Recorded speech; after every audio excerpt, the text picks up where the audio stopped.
Assalamualaikum warahmatullahi wabarakatuh. Baik, di sini kami akan membahas tentang metode simplex. Kami dari kelompok 5 yang beranggotakan Distia Hairani Saputri, Dina Muharmi, Iqbal Diansyah, Tria Nurfatona, dan Estiani. Definisi metode simplex.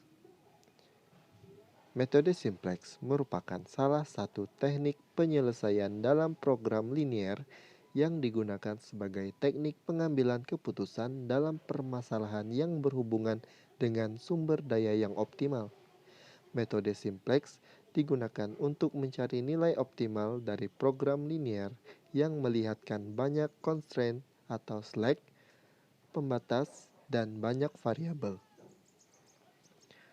Nah, istilah-istilah metode simplex. Yang pertama ada iterasi. Iterasi adalah tahapan perhitungan di mana nilai dalam perhitungan itu tergantung dari tabel sebelumnya. Sehingga akan ada iterasi 1, iterasi 2, sampai iterasi n, sampai ditemukannya solusi. Lalu variabel non-basis. Variabel yang nilainya diukur menjadi 0 pada proses iterasi. Variabel basis merupakan variabel yang nilainya bukan 0 pada sembarang iterasi. Lalu ada solusi yang nilai sumber daya pembatas yang masih tersedia atau nilai konstanta pada ruas sebelah kanan. Variabel slack adalah variabel yang ditambahkan ke model matematika kendala untuk mengkonversi pertidaksamaan menjadi persamaan, disebut juga dengan pembatas. Lalu kolom kunci. Kolom yang memuat variabel masuk atau yang memuat nilai paling negatif pada Z. Rasio adalah perbandingan RHS dengan kolom kunci. Baris kunci adalah baris yang memuat variabel keluar atau yang memuat nilai rasio paling kecil. Kunci, nilai yang terletak pada perpotongan kolom kunci dengan baris kunci. Variabel masuk, variabel yang terpilih untuk menjadi variabel basis pada iterasi selanjutnya. Variabel keluar, variabel yang keluar dari variabel basis pada iterasi selanjutnya dan digantikan dengan variabel masuk. Lalu ketentuan-ketentuan metode simplex. Ada 4 di sini. Yang pertama, nilai kanan atau RHS fungsi tujuan Z harus 0. Kedua, nilai kanan atau RHS kendala harus positif jika negatif dikali dengan min 1. Ketiga, kendala harus diubahkan pertidaksamaan menjadi bentuk persamaan dengan menambahkan variabel slack. Dan yang terakhir atau yang keempat, kendala dengan tanda lebih besar sama dengan diubah menjadi lebih kecil sama dengan cara dikalikan dengan min 1. Lalu diubah ke persamaan dengan menambahkan variabel slack. Kemudian karena nilai kanan atau RHS-nya negatif, harus dikalikan lagi dengan min 1. Baik, hanya itu yang dapat saya sampaikan. Selanjutnya ke pemateri berikut. Assalamualaikum warahmatullahi wabarakatuh. Perkenalkan, nama saya Tria Nurfatona, NIM 1903202036. Di sini saya akan menjelaskan tentang fungsi kendala dalam metode simplex. Nah, semua bentuk fungsi kendala dalam metode simplex yang bertanda pertidaksamaan harus kita ubah menjadi persamaan terlebih dahulu. Sehingga untuk fungsi kendala yang pertama, yaitu kendala bertanda kecil dari sama dengan. Fungsi yang kedua, kendala bertanda besar dari sama dengan. Dan yang ketiga, kendala bertanda sama dengan. Ya, kita bahas yang pertama terlebih dahulu, yaitu kendala bertanda kecil dari sama dengan. Nah, ini harus ditambahkan dengan variabel slang. non-negatif di sisi kiri kendala. Dan variabel ini berfungsi untuk menyeimbangkan kedua sisi persamaan. Contohnya, misalkan ada sebuah tiga fungsi kendala. Nah, seperti ini, tiga fungsi kendala. Dari sini, kita harus ubah terlebih dahulu ke dalam persamaan. Kemudian kita tambahkan dengan variabel slang. Nah, seperti ini. Ya, variabel slangnya yaitu S3, S4, dan S5. Dan kita ketahui bahwa ketiganya ini merupakan variabel slang. Hanya saja, untuk membedakan ini slang yang pertama, ini slang untuk fungsi kendala yang kedua, dan ini slang untuk fungsi yang kendala yang ketiga, maka kita beri indeks mulai dari 3. Ini ada indeks mulai dari 3, 4, dan 5. Karena untuk indeksasi variabel keputusannya, X-nya yaitu X2. Makanya kita memakai S3, variabel slang mulainya dari 3. Tapi jika kita ingin memulai variabel slangnya dari 1, yaitu S1 misalnya, itu tidak apa-apa. Nah, selanjutnya yaitu fungsi kendala bertanda besar dari sama dengan. Nah, di sini kita harus dikurangi dengan variabel surplus non-negatif dan ditambahkan dengan variabel buatan artificial variable di sisi kiri kendalanya. Lalu variabel ini bertindak sama dengan variabel slang, yaitu menjaga kedua sisi persamaannya agar seimbang. Contohnya, nah ada sebuah fungsi kendala 30x1 ditambah 15x2 besar dari sama dengan 900. Nah, maka kita ubah terlebih dahulu menjadi persamaan. Nah, di bagian kiri persamaan ini, kita kurang dengan variabel surplus, yaitu S3.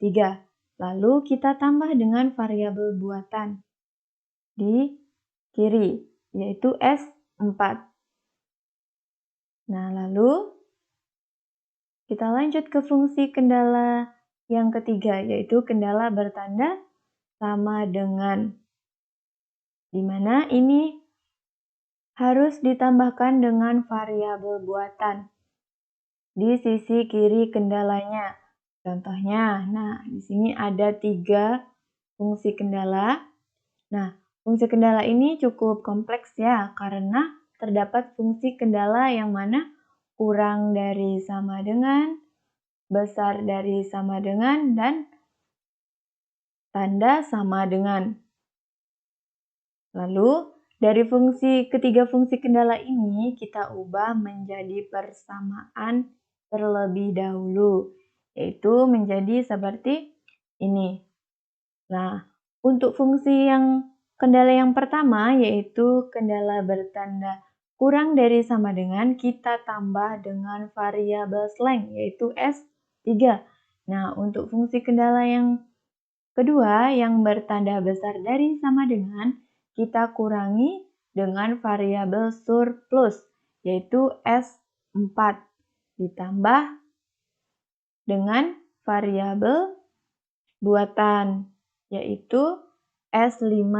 Lalu untuk fungsi kendala yang ketiga, yang bertanda sama dengan, kita tambahkan dengan variabel artificial atau variabel buatan, yaitu S6. Nah, karena adanya syarat akhir dari metode simplex, yaitu semua variabel dibatasi pada nilai-nilai non-negatif, maka di sini kita tambahkan variabel-variabel non-negatifnya, di mana akan menjadi X1, variabel X1, X2, variabel buatan S3, S4, S5, dan S6 ini besar dari sama dengan 0. yang mana hasilnya dibatasi pada nilai-nilai non-negatif. Sekian yang dapat saya sampaikan dari materi fungsi kendala dalam metode simplex. Assalamualaikum warahmatullahi wabarakatuh. Saya Distia Hairanisa Putri dengan NIM 1903842020002. Saya sebagai pemateri ketiga yang membahas tentang contoh soal metode simplex pada kasus maksimum beserta langkah-langkahnya.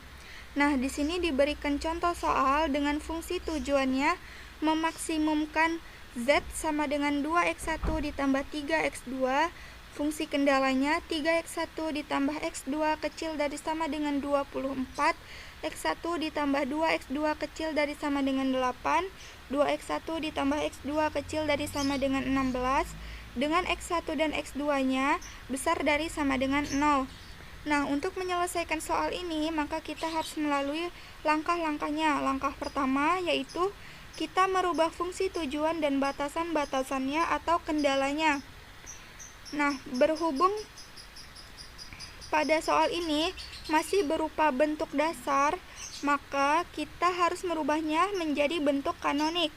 Dan pada fungsi kendalanya ini sama-sama bertanda kurang dari sama dengan semua, maka kita menggunakan apa? Kita menggunakan dengan menambahkan variabel slack pada sisi kiri kendala atau batasannya. Maka kita peroleh di sini 3x1 ditambah x2 ditambah s1 sama dengan 24, x1 ditambah 2x2 ditambah s2 sama dengan 8, x1 ditambah x2 ditambah S3 sama dengan 16. Begitu juga untuk yang fungsi tujuannya. Pada ruas kanan ini kita pindahkan ke ruas kiri, sehingga yang berada di ruas kanan ini adalah 0. Maka kita peroleh Z dikurang 2x1 dikurang 3x2 dikurang 0s1 dikurang 0s2 dikurang 0s3 sama dengan 0. Kemudian langkah keduanya yaitu kita menyusun persamaan-persamaan di dalam tabel. Nah, persamaan ini kita susun ke dalam tabel yang kita sebut sebagai tabel 1. Nah, pada tabel ini terdapat variabel-variabelnya yang berasal dari persamaan ini. Ada Z, X1, X2, S1, S2, S3, dan juga NK atau RHS yang disebut sebagai nilai kanan. Nah, pada persamaan pertama, variabel Z ini berkoefisiennya 1, X1-nya min 2, X3-nya min 3, S1-nya 0, S2-nya 0, S3-nya 0, dan NK-nya 0. Selanjutnya, di sini Z-nya tidak ada berarti 0, X1-nya 3, X2-nya 1, S1-nya 1, S2 dan S3-nya 0, dan NK-nya 24. Selanjutnya Z-nya tidak ada berarti 0, X1-nya 1, X2-nya 2, S1-nya 0, S2-nya 1, S3-nya 0, dan NK-nya 8. Selanjutnya Z-nya di sini 0, X1-nya 2, X2-nya 1, S1 dan S2-nya 0, S3-nya 1, dan NK-nya 16. Nah, selanjutnya pada tabel ini juga terdapat yang namanya basis atau basic. Nah, basis ini kita peroleh dengan kita melihat kolom yang terdapat unsur satunya dan unsur lainnya berupa 0. Contohnya seperti ini. Satunya berada di Z, maka basisnya di sini Z. Di sini satunya berada di S1, maka di sini basisnya S1. Di sini satunya berada di S2, maka basisnya di sini S2. Di sini S3 satunya berada di S3, maka di sini basisnya S3.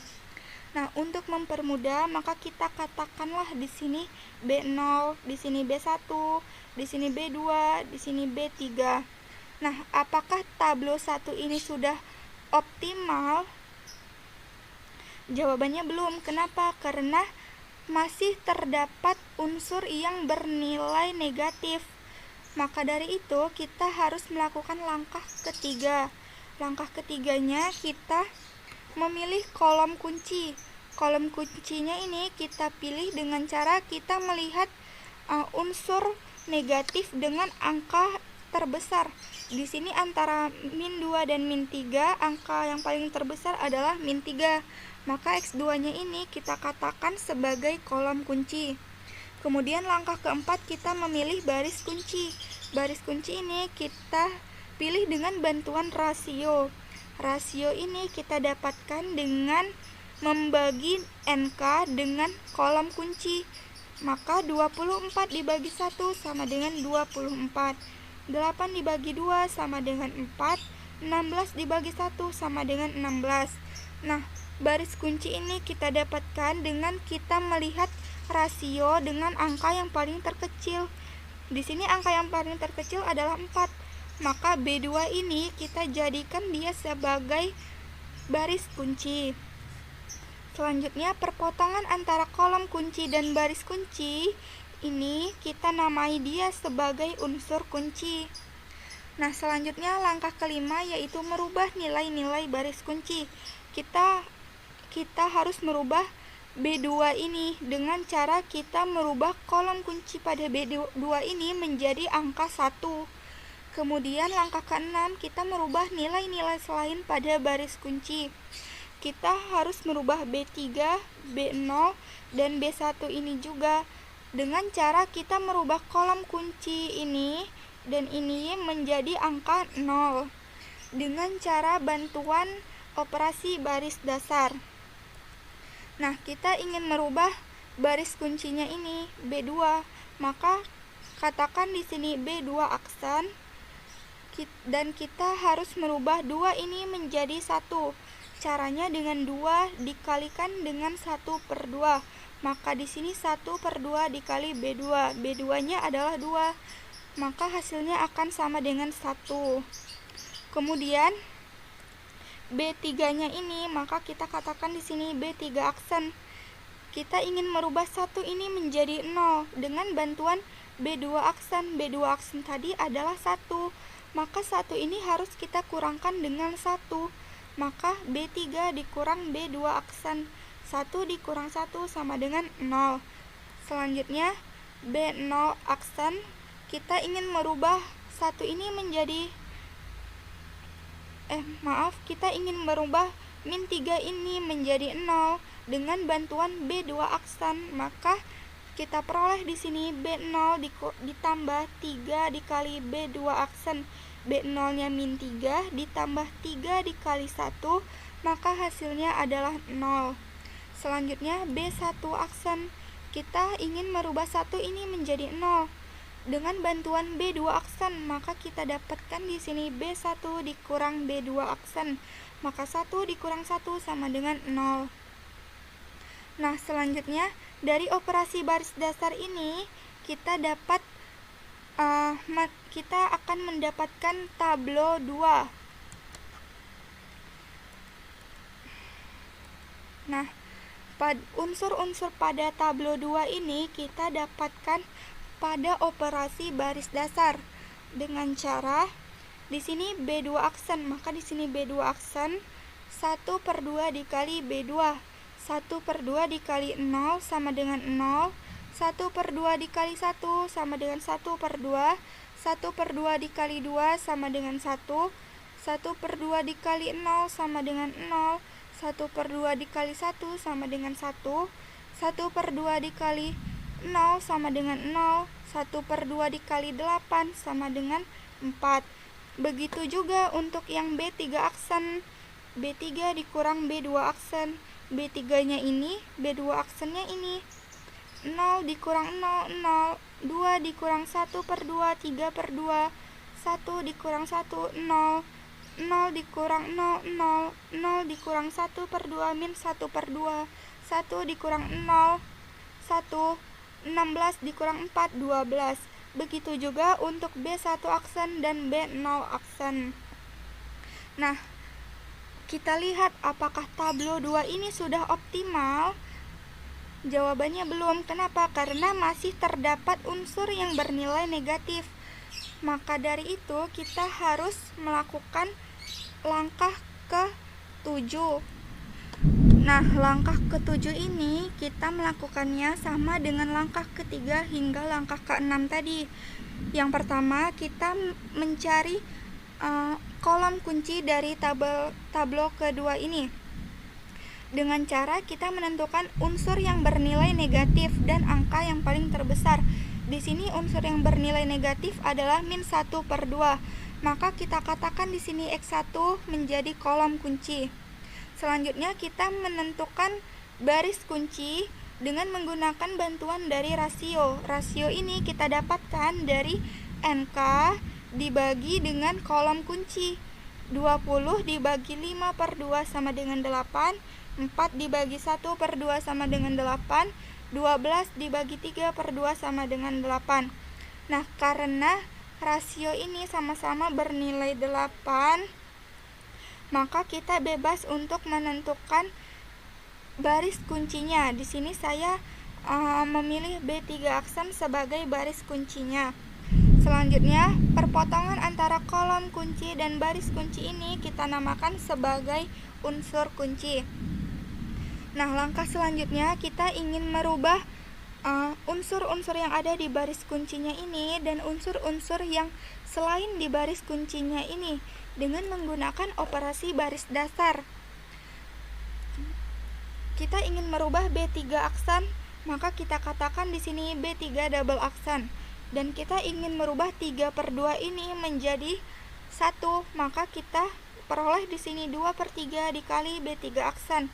2/3 dikali 3/2 sama dengan 1.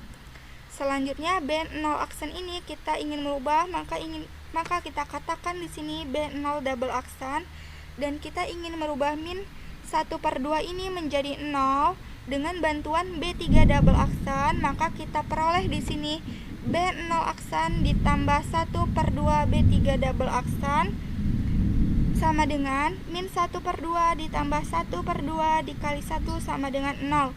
Selanjutnya B1 double aksen, kita ingin merubah 5/2 ini menjadi 0 dengan bantuan B3 double aksen, maka kita peroleh di sini B1 aksen dikurang 5/2 B3 double aksen.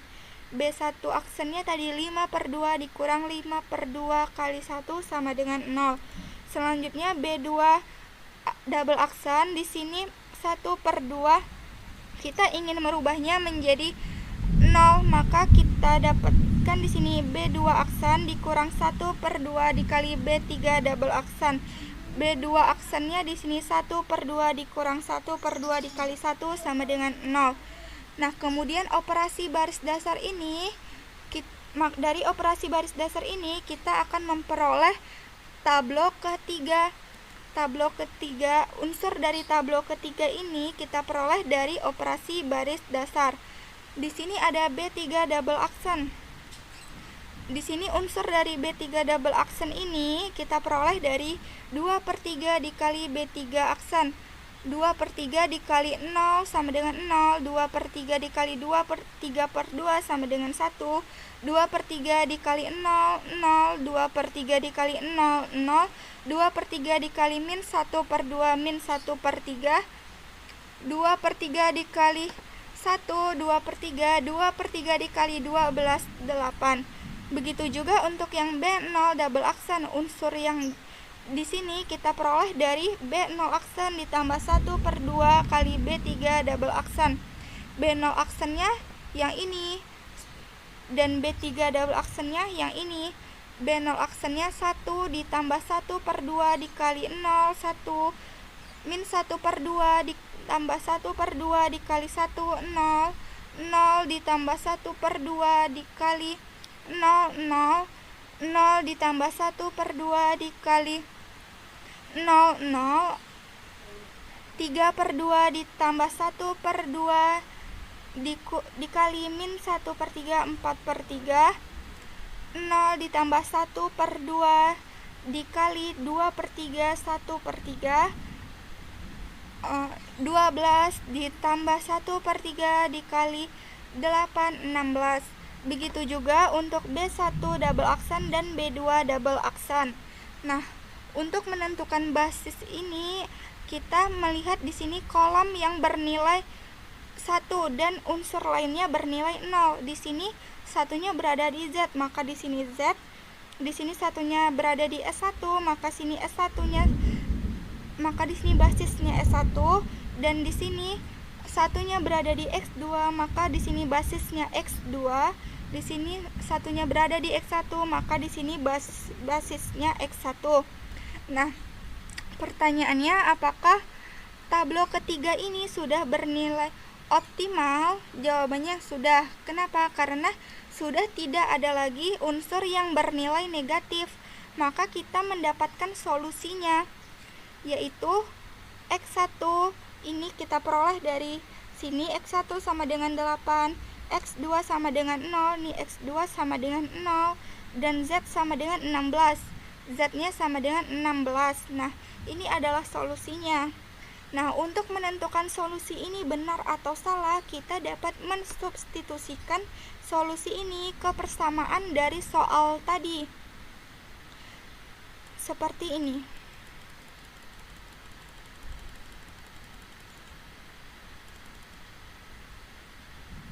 Nah, kita ambil salah satu persamaan dari soal ini. Misal kita ambil X1 ditambah 2X2 kecil dari sama dengan 8.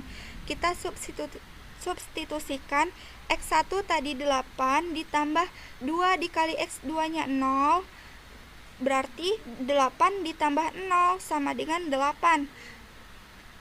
Selanjutnya, 2 dikali 8 ditambah 0 sama dengan 16. Dan ini 2 dikali 8 ditambah 3 dikali 0 sama dengan 16. Z-nya tadi sama dengan 16 kan? Nah, berarti solusi yang kita dapatkan tadi itu bernilai benar. Nah, itu saja yang dapat saya sampaikan. Jika terdapat kesalahan, saya mohon maaf. Baiklah, saya Dina Muharmi. Di sini saya akan menjelaskan mengenai invisible. Invisible atau fungsi tak layak atau yang kita sebut dengan tak visible ialah solusi di mana sedikitnya satu kendala tidak terpenuhi atau dengan kata lain dilanggar.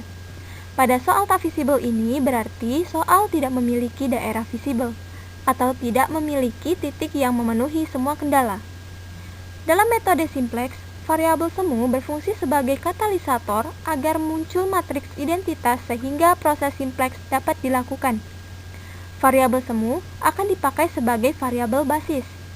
Untuk mempercepat keluarnya variabel semu dari variabel basis, maka pada fungsi sasarannya diberi koefisien M atau negatif M. Itu tergantung dengan soal minimum atau memaksimumkan. Akan tetapi, ada kalanya variabel semu tetap merupakan variabel basis pada tabel optimalnya. Hal ini menunjukkan bahwa soal tersebut tidak visible. Saya Estiani akan menjelaskan contoh soal dari invisible. Berikut soalnya. Selesaikan metode simplex, maksimumkan fx1, x2 sama dengan 4x1 ditambah 3x2. Dengan kendala x1 ditambah x2 lebih kecil sama dengan 3, 2x1 kurang x2 lebih kecil sama dengan 3, kemudian x1 lebih besar sama dengan 4, dan x1, x2 lebih besar sama dengan 0. Selanjutnya penyelesaian. Yang pertama, bentuk standarnya.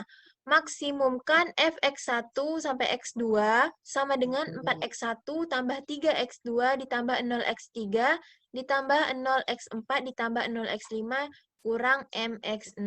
Dengan kendala x1 ditambah x2 ditambah x3 sama dengan 3. Kemudian kendalanya yaitu 2x1 kurang x2 ditambah x4 sama dengan 3. Kendala berikutnya yaitu x1 kurang x5 ditambah x6 sama dengan 4. Dan x1 sampai x6 lebih dari sama dengan 0. Dengan bentuk matriks yaitu A sama dengan 1, 1, 1, 0, 0, 0, 2, min 1, 0, 1, 0, 0, 1, 0, 0, 0, min 1, 1.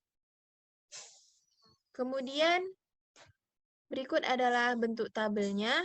yang mana pada iterasi terakhir semua CJ kurang ZJ lebih kecil sama dengan 0, ini menunjukkan bahwa tabel sudah optimal. Akan tetapi, X6 yang merupakan variabel semu masih tetap menjadi variabel basis. Ini berarti bahwa soalnya tidak visible, sehingga tidak memiliki penyelesaian optimal. Mungkin itu saja penjelasan dari saya. Berikutnya saya kembalikan ke moderator. Sekian dan terima kasih. Hanya itu yang dapat kami sampaikan. Apabila ada kesalahan, mohon dimaaf. Semoga apa yang kami jelaskan bisa dimengerti dan menjadi berkah bagi kita semua. Saya selaku moderator mewakili kelompok 5 mengucapkan terima kasih dan saya tutup dengan wabillahi taufik wa hidayah. Assalamualaikum warahmatullahi wabarakatuh.